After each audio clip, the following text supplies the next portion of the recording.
All right, seems like we're live. Welcome everybody to the Tea with ASTP webinar.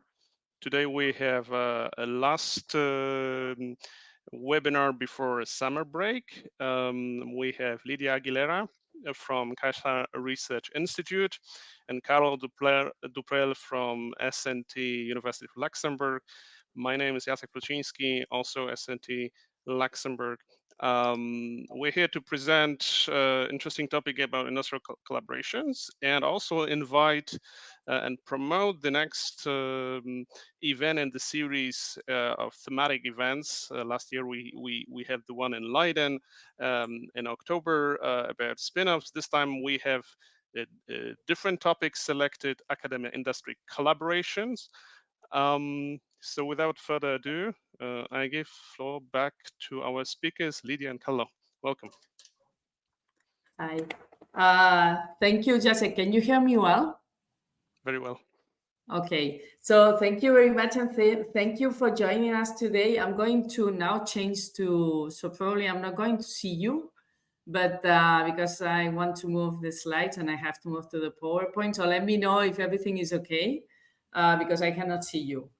So before to dive on today's webinar, let me share a preview of what is going to happen in Barcelona in September.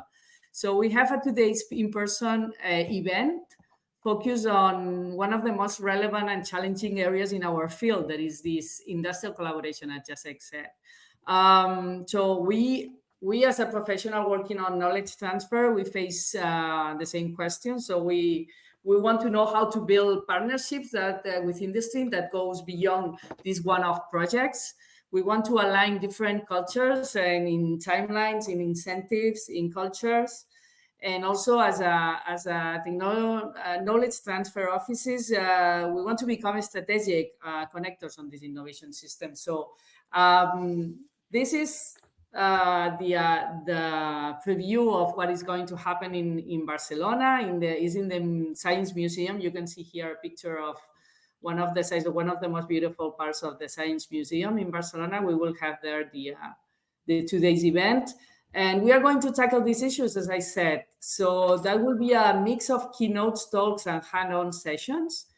We will have first day, we will explore why this collaboration with industry should be a strategic asset. We will have also industrial leaders explaining us what they are looking for in partnerships and how they manage the expectations. We will also dig into these open innovation initiatives in Europe, and we will look into public funding and how it's an enabler for this industrial collaboration. For the second day, we will be more focused on practical exchange and peer learning. So we will look into different kind of collaboration models, real IP and licensing cases, and we will open the debate between the attendees on what's working, what doesn't. So this event is designed for practical tools, to take practical tools to have fresh insights. And I hope I can see all of you there. So save the date in your calendar. Is 18-19 of September. This is what we plan to get from these 2 days. So to explore, to learn, as usually we have in these thematic events in ASTP. And I just want to also say that we are open to your suggestions. So if you want to help us to shape the program, we will be happy to listen and to connect with you to learn what do you want to get from these 2 days. So just let us know. And see you in Barcelona, I hope. So let's move now to the webinar. And Carlo, maybe you can share your presentation with us. Yes. I think you have to stop sharing first before I can share. Yeah, thank you. In the meantime, let me introduce Carlo. So Carlo Duprel is heading the administration of the SNT Research Center at the University of Luxembourg, with a particular focus on industry partnership and technology transfer. Before joining the University of Luxembourg, he was a director for strategic consulting at Deloitte, Luxembourg, And prior to Deloitte, he spent more than 12 years in the Luxembourg Research Funding Agency. He holds a PhD degree in physics. So, Carlo, if I get my slides right, I am happy to present. It worked 2 minutes ago. 1 second. So presenter mode. Swap. Why do you see the wrong screen? Okay, so sorry for that. Maybe Carla can help us with that. Life mysteries. Or the third button. Yeah, but it was working 2 minutes ago.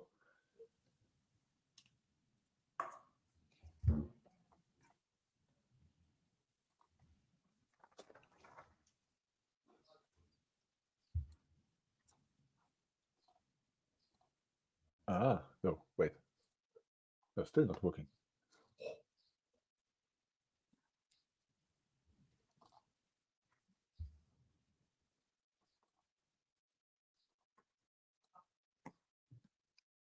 Now.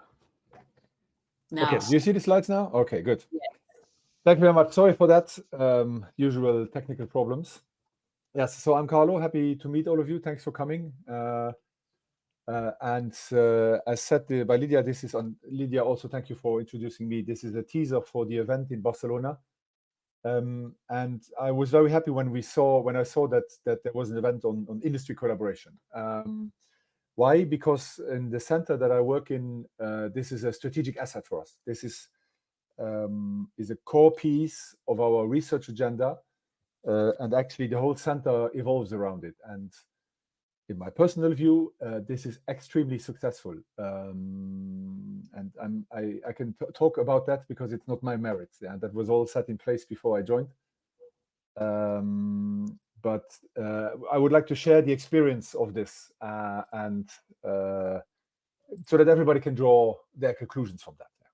Okay, so just a few words now about the centers. We are part of the University of Luxembourg, very young university, very small university, 7,000 students only, but 1,000 PhD students. So we claim, or we deem ourselves to be a research university. Whether we are a research university is another debate. There's certain, like for any other university, I would say, certain focus areas: digital transition, health and medicine, sustainable and social development. And we, as the IT Research Center of the University of Luxembourg, we are a core element of the digital transition focus area.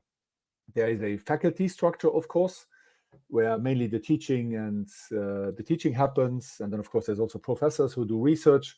But then as transversal structure, there are interdisciplinary centers where a coordinated research strategy should be set in place and then pursued. But this strategy is highly dependent on the research area itself. Yeah. So SNT, our center, is the IT Research Center. Then there's the LCSB, Luxembourg Center for Systems Biomedicine. There's a center on contemporary digital history and the Center for Comparative European Law. And as I said, they all work differently because they have different research backgrounds. So they try to achieve impact in a different way. Coming back now to SNT, our vision is that, of course, being part of a university, we have to follow classical, high-quality, global academic standards. Yeah? So we want to be excellent in the research we do according to normal academic metrics. But we also want to play what we call an instrumental role in boosting R&D in Luxembourg. Yeah? So the question is, how can we, as a university, foster R&D investments in Luxembourg by companies mainly? Yeah? Also public actors, but mainly companies. The initial idea was already right away there when we started the center in 2009, due to the experience of our founding director, Björn, who is not the director anymore now.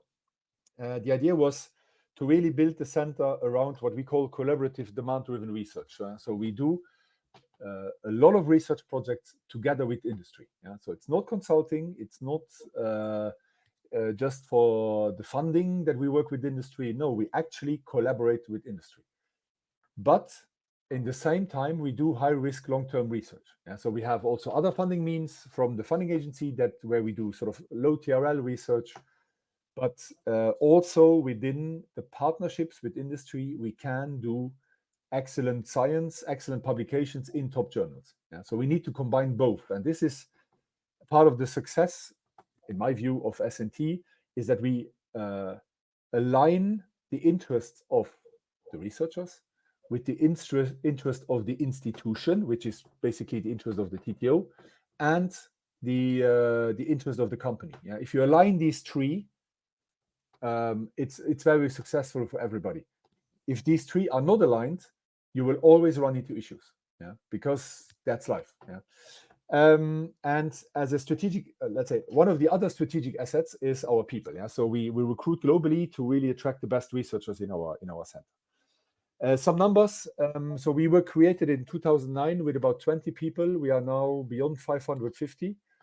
And this is mainly driven by the demand for collaborative research projects, and also the capacity of our professors to attract external funding. Very international, as I said, 65 nationalities. So out of the 550, there are 25 Luxembourgers. I'm one of them. So we recruit globally, we train them on industry projects, and about a third of them stay in Luxembourg. So it's an influx of talent for Luxembourg. Out of the 550 people, we have about 50 people in the administration, 220 PhD students. Half of them work directly with industry, yeah, on a collaborative project. We work with more than 65 partners, so that's the companies and public entities we work with. We call them partners. They contribute annually to SNT very heavily, but we are not driven by finances. This is not, the funding is a minor benefit. The funding is just ensure. So if the company pays, they want the result. So that means they need to give us the means to achieve a result for them. So they give us access to data, access to systems, etc. So the funding is not a goal as such, but it's a means to achieve a tighter cooperation. We are very heavily funded by projects, 70%, so 70% is project funding, where we have either to convince the funding agency in Luxembourg or the European Commission, ESA, or where we have to convince a company to fund the project. And occasionally, as a secondary objective, we also create spin-offs. Continuing, as I said before, we would like to advance R&D and foster R&D in Luxembourg. So we have to align with the needs of the ecosystem. Otherwise, it will be difficult to do that. So we have a strategy to very clearly foster research in the areas of fintech, financial technologies. Yeah, Luxembourg is a financial hub. Space systems, so that's everything around space industry, where the Luxembourg government pursues a strategy to develop a space sector in Luxembourg. Yeah, so we are very much active in that. Cybersecurity is, of course, in IT a very concerning topic. So we also do research in that area, and then autonomous systems, which is a very large umbrella topic, where we put everything from drones to autonomous cars to rovers on the moon to other types of autonomous systems. When I said before, we work with companies, with more than 60 companies. You see here the logos of all those companies. Most of the companies will not say anything to you because they are local Luxembourgish companies, small, large. But that's our purpose. We are there to foster the region, the country, in our case, and we are very geared towards working with those actors. And we have set our collaboration in a way that it fits our ecosystem. Yeah? So you could very likely not just put that system into another ecosystem, or that model of partnership into another ecosystem, and then it would not work. Yeah? But you have to adapt it. So the basic underlying questions are the same. Partners range from smaller technology startups to larger actors like retail banks, to global actors like BNP Paribas, the French-based global banking company. Could also be PayPal, could be also Huawei. And also public actors like the Luxembourgish Army, the Luxembourgish financial regulator, etc. So broad range of actors, and all of those have specificities. They have advantages, disadvantages. So over time, we have learned how to deal with all of those. As I said before, research excellence is very important for us. If we are not excellent in research, we are not credible as a center at the university. That will harm us. It will not allow us to recruit the best possible researchers, the best professors. And it will not be a good basis to work with industry. So if we are not excellent in what we do, we cannot help industry. So we keep track of a number of academic metrics. The ones we are the most proud of is one of our main research areas is software engineering, and there we are ranked top 10 globally, in front of MIT. So not too bad. Here you see, as I said before already, this dynamism, and this dynamism of S&T, where I mentioned before, we started with 20 people in 2009, and now we are 550. You see here the evolution of expenses. So that's the money we turn around over the years, also going from 300K to beyond almost 45K now in 2023. So 42 million in 2023. So very high growth. And this is due to the strategy that we have put in place. So that starts with recruiting the right professors, having the whole administration set up in a way that it supports the activities of the professor, makes their life easy so that they can focus on research. Very good recruitment.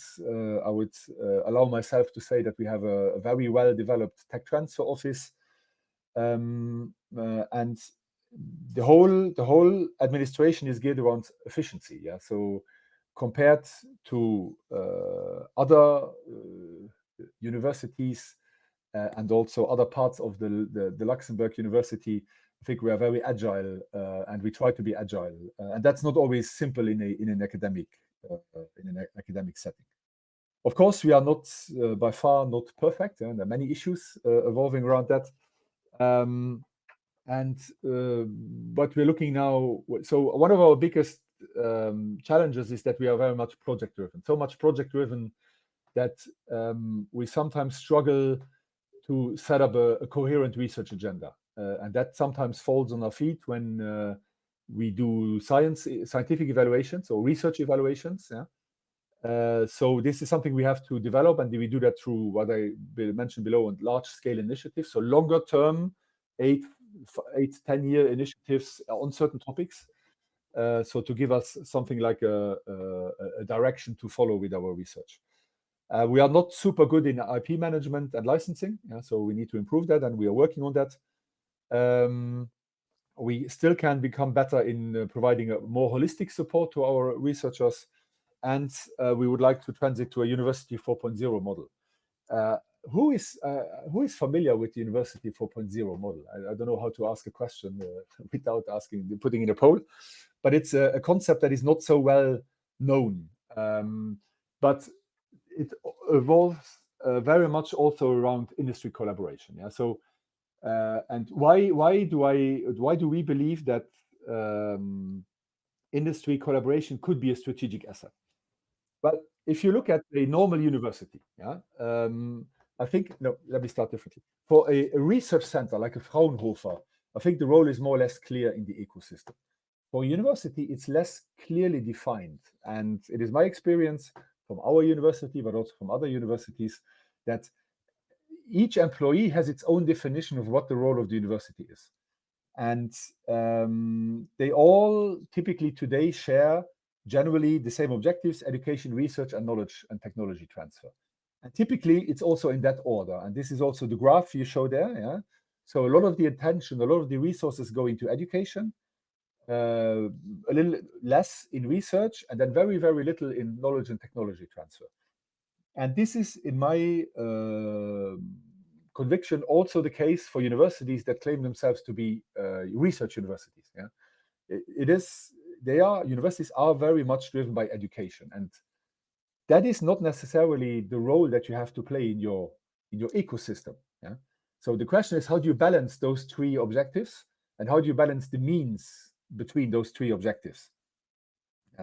It all starts with the basic question that, in my opinion, many universities do not ask themselves: at which level do I want to create impact? Yeah? So is it the local level I want to create impact, the regional level, the national level, or maybe the global level? Yeah? But for all of those are different in their nature and in what you want to achieve. And if you have impact at the global level, fine. Do you have the means to do that? Do you have the money? Do you have the people? Can you attract the best people to really impact the global level, not just claim to impact the global level? So these are questions that I think should be asked and that we ask ourselves constantly, yeah? And where we have answers. And these are part of our strategy. Then, of course, as always in life, if you have infinite resources, everything can be a priority. But if you have finite resources, you have to put priorities. So what is my priority? Is it more education? Is it more knowledge transfer? Is it more research? In which area do I want to prioritize? And that, again, is a decision that should be done consciously. Yeah? Could be discussed with the professors or with whomever are the stakeholders, but it helps governing your institution if you know what your priorities are and if they are clearly formulated and if they're actual priorities. Yeah? And if everything is important, that's not the prioritization. Scientific freedom is not a prioritization. And again, as I said before, how do I balance and link those objectives? Yeah? And how do they feed into each other? What is the objective I want to create? So I think you get the point. And we were always doing this in an ad hoc way, and we had sort of our strategy, and we were quite convinced that this is the right way forward because the results were great and the feedback was very positive. But then I stumbled earlier this year upon the concept of what is called University 4.0. Yeah, so the narrative is there's a University 1.0 that was like the initial setup of universities in the medieval ages, maybe until the Renaissance, and maybe 17th century. Later on, you have University 2.0, mainly 19th century, with the Humboldt style university, which then were created in Germany and then had a global impact. And then you have these University 3.0, which are typically universities, as I said before, which have the teaching, research, and knowledge transfer as objectives. And this is now a new concept, University 4.0. And as far as I know, also the European Union will be very much, or the European Commission will be very much pushing this concept in the future, also in their funding mechanisms, and also as a policy element. So what are the main features of University 4.0? It co-drives regional development. Yeah? So that's the strategy of the university, is to drive with others the regional development. Then you can define what regional means. In Luxembourg, the region is the nation, but you need to define your impact in a way that with the means you have, with the resources you have, you actually can create impact. Yeah? It focuses on key enabling technologies. So this concept, I must admit, a downside of that concept is very much geared towards technical universities.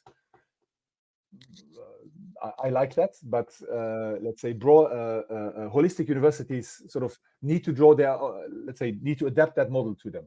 But it's in today's world, it is a fact that it's a technology world. Yeah? So we can deplore that, but it still is a technology world. So if you want to create and impact your local or your regional development, you need to master technology. Yeah? But you need to master those technologies that are essential for your ecosystem, not something that is like for another country or somewhere in Europe. No, you need to first serve the needs of your ecosystem, and then if you don't have resources left, you can do other stuff. Then fostering partnerships with industry and societal actors. That's the core business that we do. Why is that important? Because that gives you an anchor in your research, an anchor like with a boat, right? The researchers among the audience don't take that badly. I'm a fundamental physicist, so I know what fundamental science is. If you are not regularly touching point with reality, and is my research relevant, and can it, is it applicable to reality, to real settings, to real life settings? I will not be. The research will not be effectful. Yeah? And this is what I see a lot in tech transfer, generally speaking, when I talk to colleagues, is they say, well, okay, I have all these IP assets, but it's very hard to commercialize those because they are not market relevant. Yes, that's the reason, because there's not enough touch points with industry and partnerships with industry and societal actor to know actually what is relevant and to test the research and the results beforehand, and to align research with those needs. Yeah? Then an element where we personally, I must admit, we are not so strong is new types of education and research. So we also do teaching, but we are working on that. This is now a new priority for us to really develop new teaching models, have a tighter interaction with the students, and attract better students, also the best students possible in our bachelor and master programs. Interdisciplinarity is very important in this concept, but it's a means to achieve something. It's not a goal as such. Yeah? So if a given project that addresses a societal challenge needs an interdisciplinary research approach, we do it, or the University 4.0 does it, but interdisciplinarity is not a goal in itself. And so while all those things I think are relatively straightforward to put in place, I think the hardest to put in place probably for universities is that you have to change your operating model. You have to become flexible, agile, and adaptive, yeah? Because you need to be able to respond to the needs of your local ecosystem. And this University 4.0 concept gave me the theoretical framework under which then to further develop S&T. Yeah? And here, the most important part, in my view, in terms of research orientation for the center, are the first three elements. So you focus on your region that you want to develop. 2, you need to focus on key enabling technologies, or let's say key research areas to foster the ecosystem, and you do partnerships. If you have these 3 in place, you know the type of research you need to do, you know which professors to recruit, which courses to launch, and then you can make sure that the investments made in your university are used in an optimal way. And as I said before, the condition to make that work is the operating model, and that's probably the hardest part, maybe. Yeah, so just quickly walking back again through how S&Ts are doing. So as I said before, we have those 4 research areas that we focus on, and they are 100% aligned with the needs of Luxembourg. So that's how we drive the regional, or in our case, the national development. When we should focus on key enabling technologies in this Industry 4.0 concept, well, our research groups are selected in a way that that their technology, their research focus areas are responding to needs in the ecosystem. So when we recruit a new professor, a new team, there is a very complex and very long discussion on what we need that on one hand complements what we have already in place and extend the scope towards unmet needs in the ecosystem. And these are complex questions, because from a research perspective, there's tons of interesting subjects, yeah? But are they relevant for my ecosystem? That's another debate. Yeah. The research model, the collaboration model that we have put in place, as I said before, so we work not with industry. That's an integral part of the Industry 4.0, the University 4.0 model.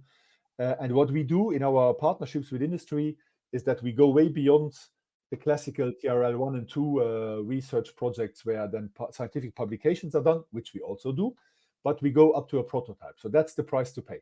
And because we develop prototypes for industry, they get a real result, they get a real advancement for their business, and that's why they pay us. That's why they give us access to data. That's why they give us access to their systems. So it's a give and take. So we give them a new result that is actionable for them, the software, the prototype, and they give us access to data, which allows us to do exceptional research. So outstanding research in the sense that this research can only be done if you get access to that data. And as a side effect of that is because, of course, now I need to sort of be cautious. Yeah. What I say here, and I think I said it before, but I would like to repeat it, is that this is very much applicable to IT research. This is this is easier I think, because the transition from low to high TRL in IT is much easier than in other areas. But the basic questioning of what is my ecosystem, how do I impact it, how can I collaborate with industry to get the industry view, the needs of industry and societal actors, and that feeds back into my research activities. That is the same question. That question, in my view, should be asked in any research center that wants to create impact. New types of indication, as I said, there's a way to improve that. We run, as a research center, we run 4 masters, and we need to get better there. Absolutely, no discussion. The interdisciplinarity, we are running one very large initiative in the area of fintech, where we work together with the colleagues from law and finance. It's a very long project, 10 years. It's a very complex project because the disciplines are very different. So the academic merits, the publication philosophy, etc., is all completely different.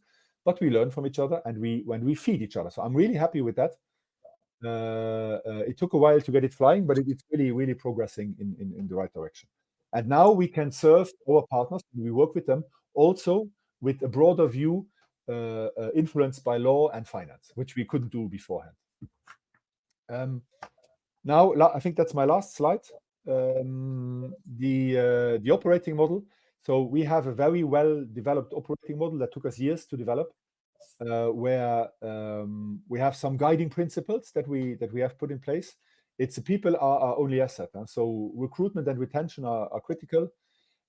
We are focused on impact on the regional ecosystem. We need to align activities to objectives. And we do that by recruiting the right people, by budgeting in a way that we foster activities that are in line with our strategy, and we do an annual review of our activities, and then we can counter steer if we think stuff is necessary. Things are necessary. We gave our professors a very large autonomy, so we are very picky and very choosy when we recruit new professors. But afterwards, they get a lot of trust. But they need to be accountable, and there's an annual review of the activities and the results. And I think that's it that I wanted to mention. The one cornerstone of these guiding principles and this operating model is our budgeting mechanism, which is a performance-based budgeting. So we don't distribute the budget in the beginning of the year equally to everybody. But the budgeting is distributed, so a very large share of our base funding is distributed according to performance of the last year. So there's a mechanism that needs to be operational, that it's based on quantified KPIs, but it allows us to steer funding or internal budget where the teams are that are most aligned with our research strategy, and that is really effective. So. That's, I think, so we have well-defined goals and strategy. They are shared with the teams, with the professors. We are focused on output. So if the result is great, we care much less about if the process has been or the procedure has been respected. We look at results and we steer according to results. We are less driven by forward-looking planning.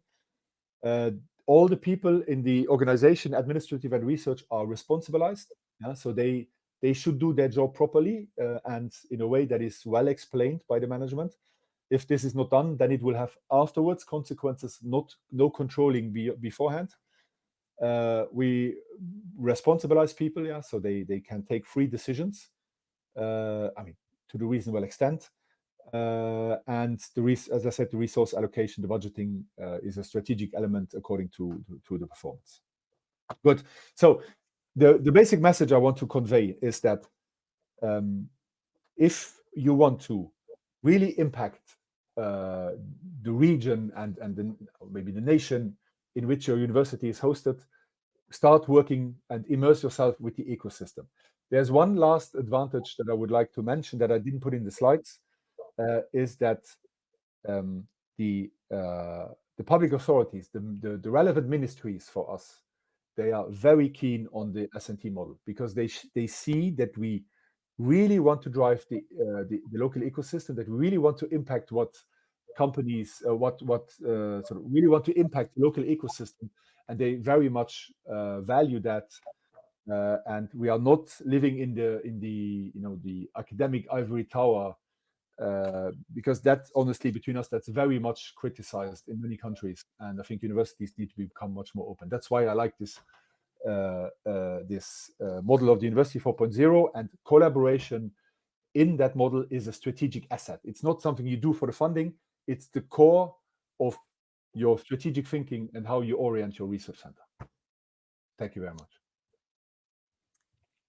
Thank you very much, Carlo. It was a super interesting presentation. I take a lot of notes from what you said. I think it's, I have been working at the university. I know it's super difficult to align this with the industrial needs and the research freedom. So before to go to, we have 2 questions in the Q&A section. Please join us to put more questions. Maybe I can start asking a question and then we go to that part of the audience. So, okay, as a personal experience also, it's working at the university before I joined the CaixaResearch Institute.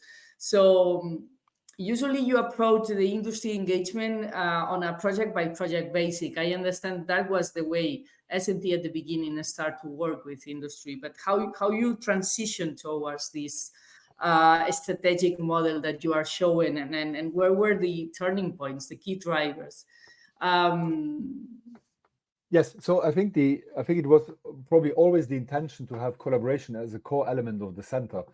But the question was how to do that and how to find a model that actually works. And what, after a couple of years, became clear is that we have to find a model that balances our scientific interest with the economic interest of the company. Yeah.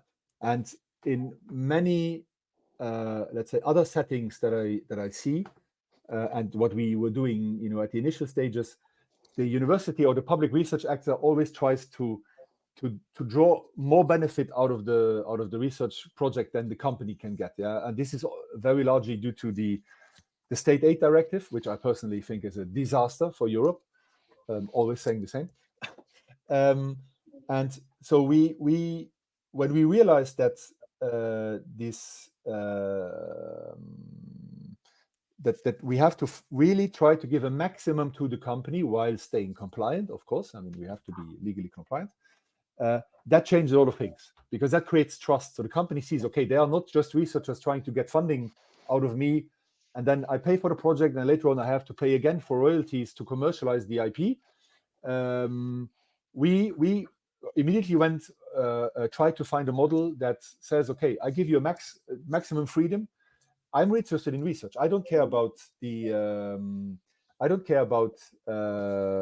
IP asset. I mean, if it depends always on the cases, but generally speaking, we always try to protect our long-term research agenda.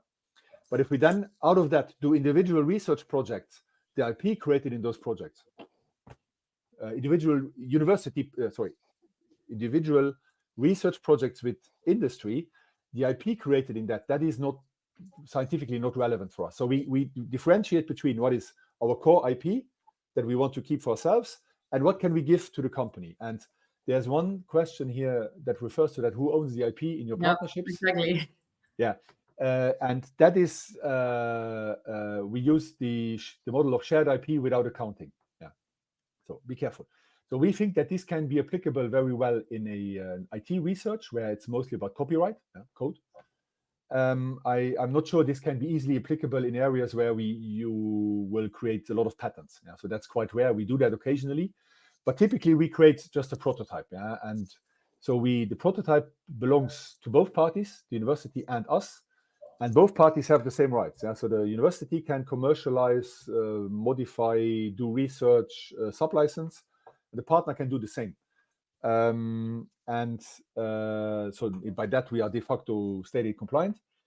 On the other hand, so the other element that makes us stated compliant is that the prototypes we produce in IT, they are quite quickly obsolete.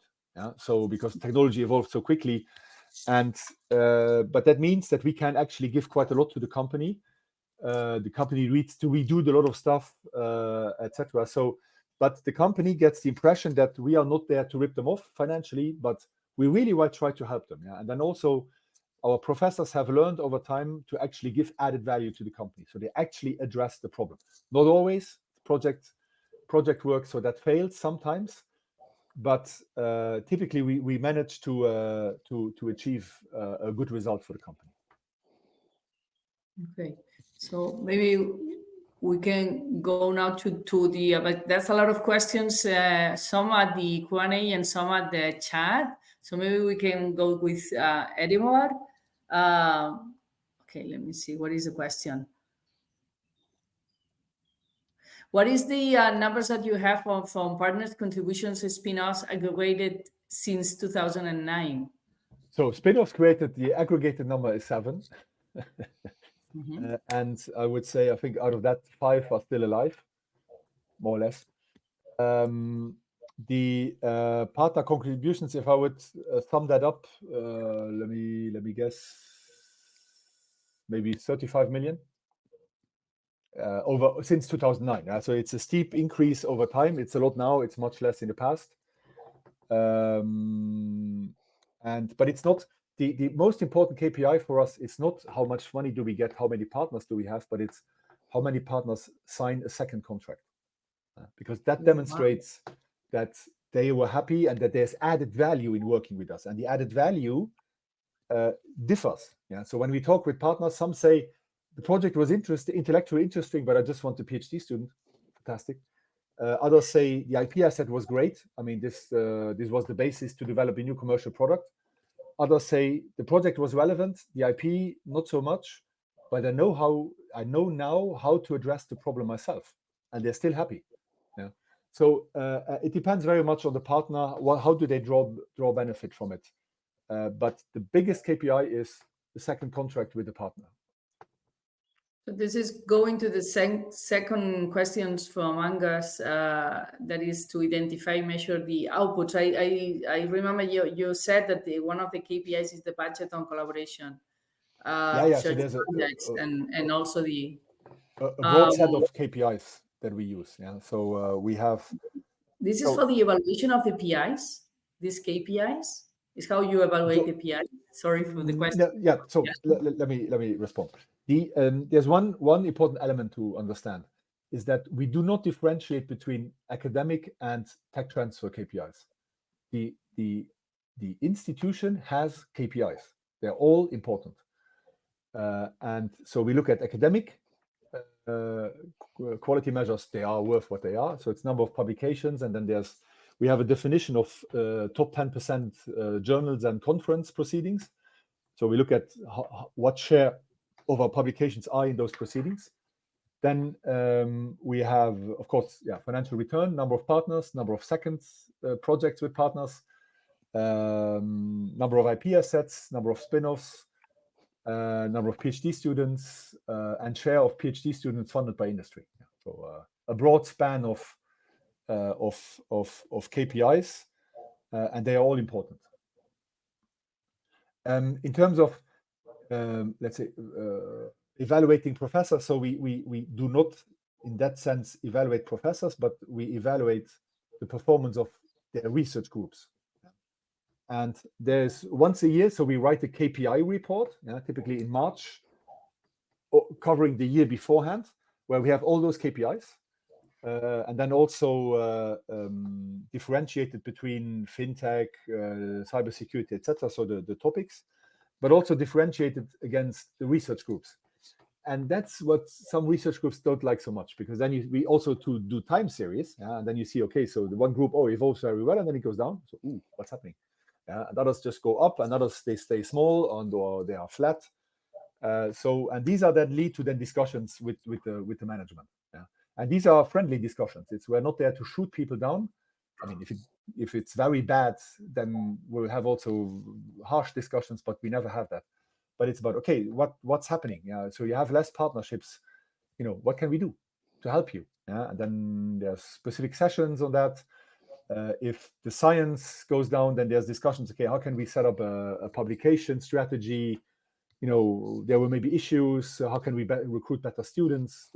Whatever. Yeah, so it's supportive. Yeah, so we recruit the best professors we can, and then we support them in the best possible way. But based on quantified KPIs, yeah, so that we know what we're doing. Yeah. There's a very interesting question from Klaus that it's how do you make sure the researchers are collaborating with rather than working for the industries? How do you distinguish? Well,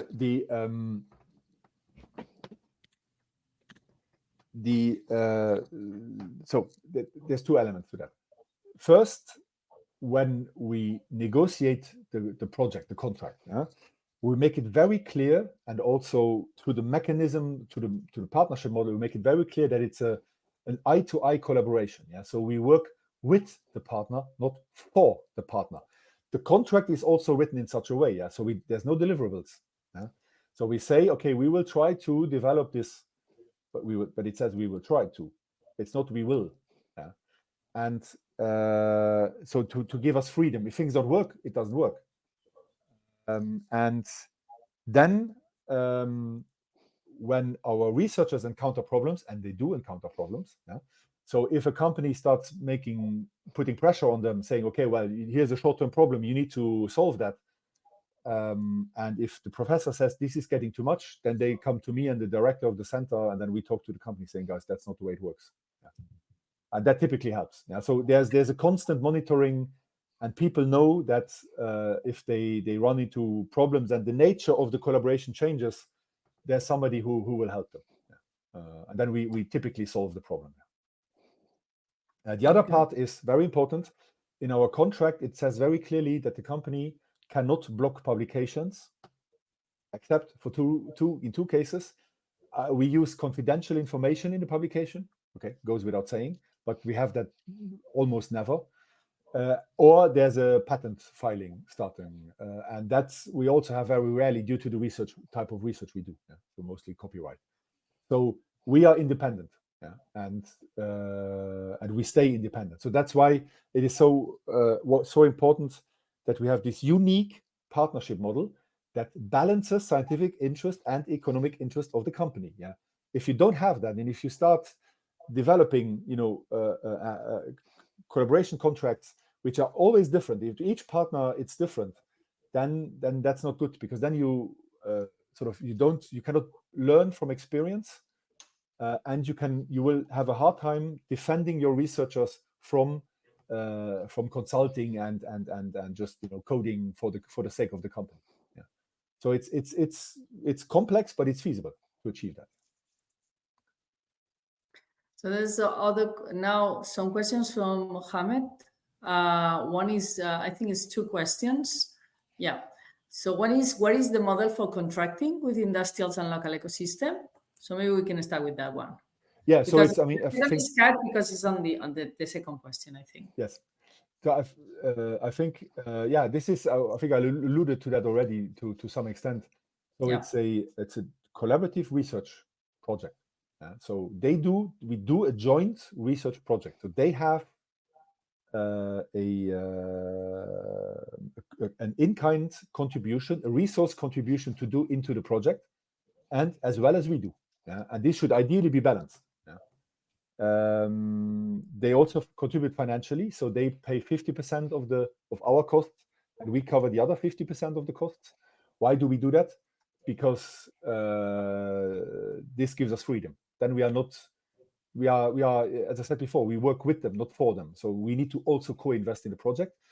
That's the whole budgeting mechanism that covers then these 50% of co-financing from our side. We also use a lot of public co-funding to cover our 50% of the projects, etc. So there's a whole mechanism behind that we have developed over the years.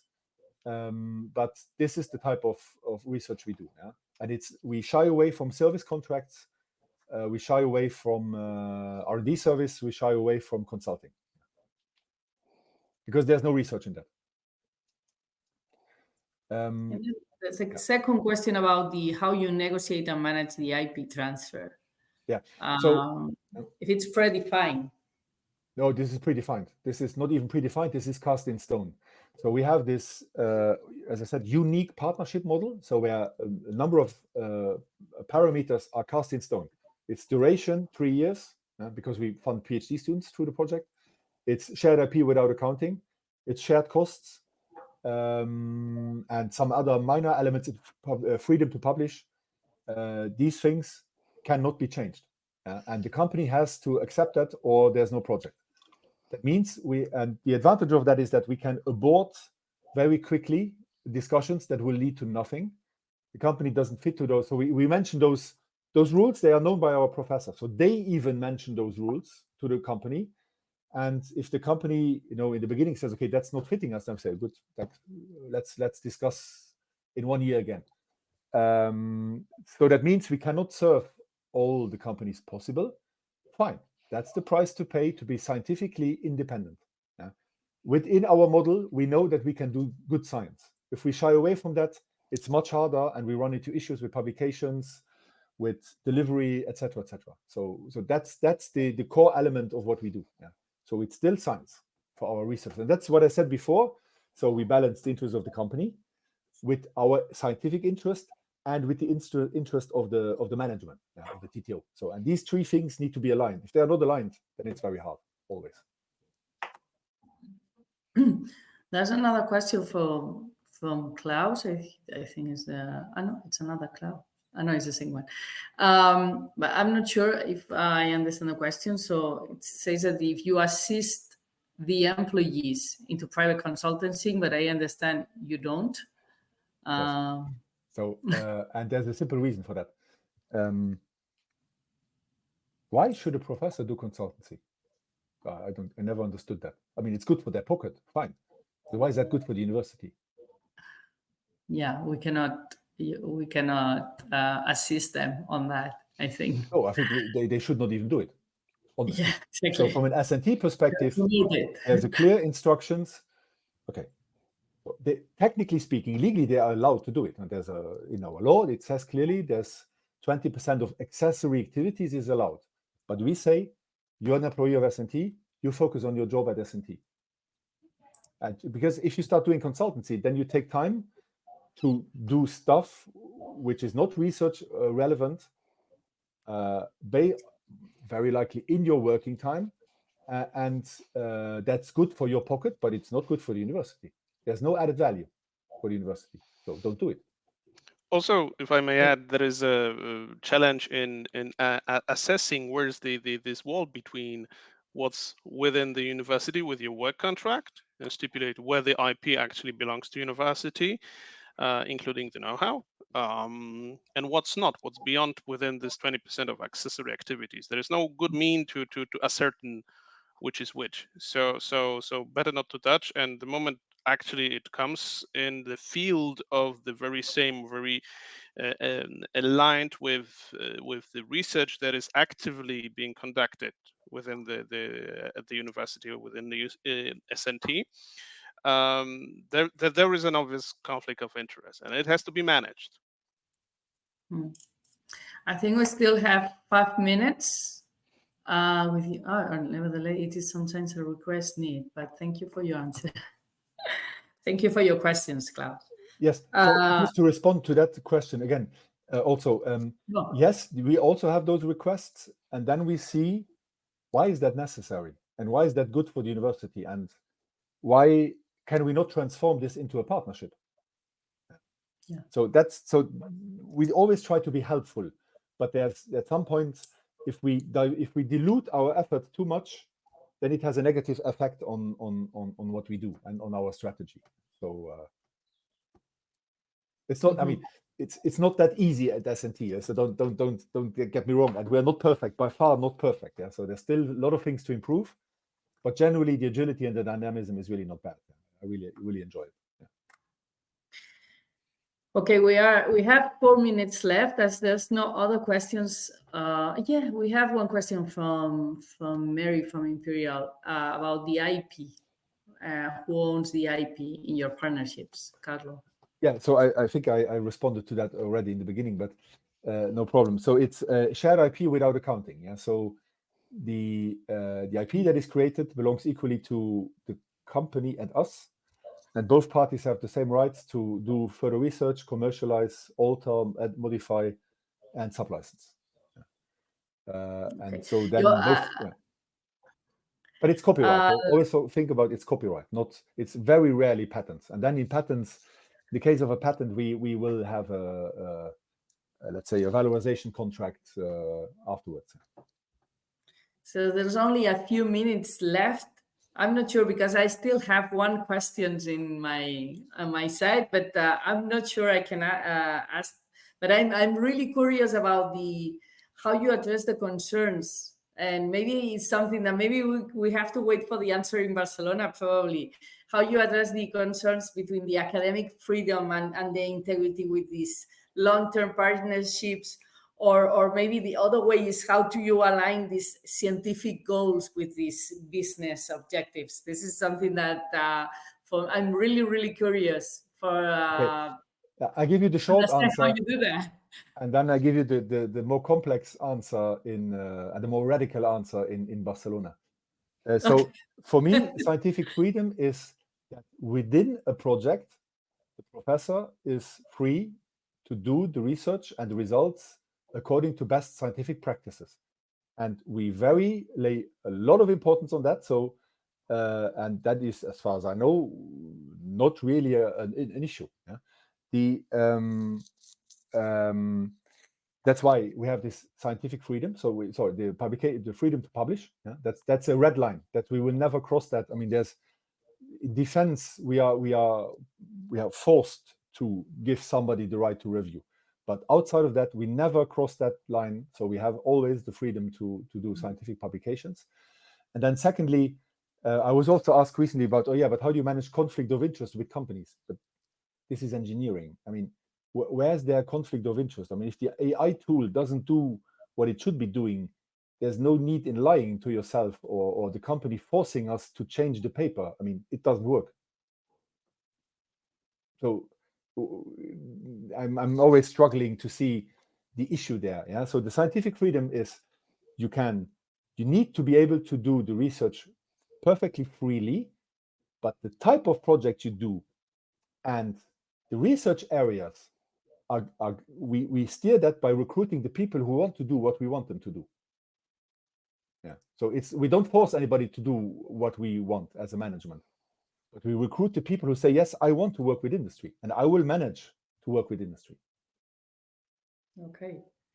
So I think we are just 1 minute left. So the only that I can say right now for the audience is that join us in this conversation in Barcelona, because we will have different point of views, different models. We will be happy to have a peer moment with all the ASTP members and enjoy these 2 days in a very nice city with a very nice weather, I have to say. And very, very interesting discussions. So thank you very much, everybody. Thank you, Carlo, for your presentation. It was super interesting. Thank you very much, Joseph, for the support. And thank you, everybody, for joining us. Thank you. Bye-bye. Thank you. Bye. Well, thank you. Bye-bye.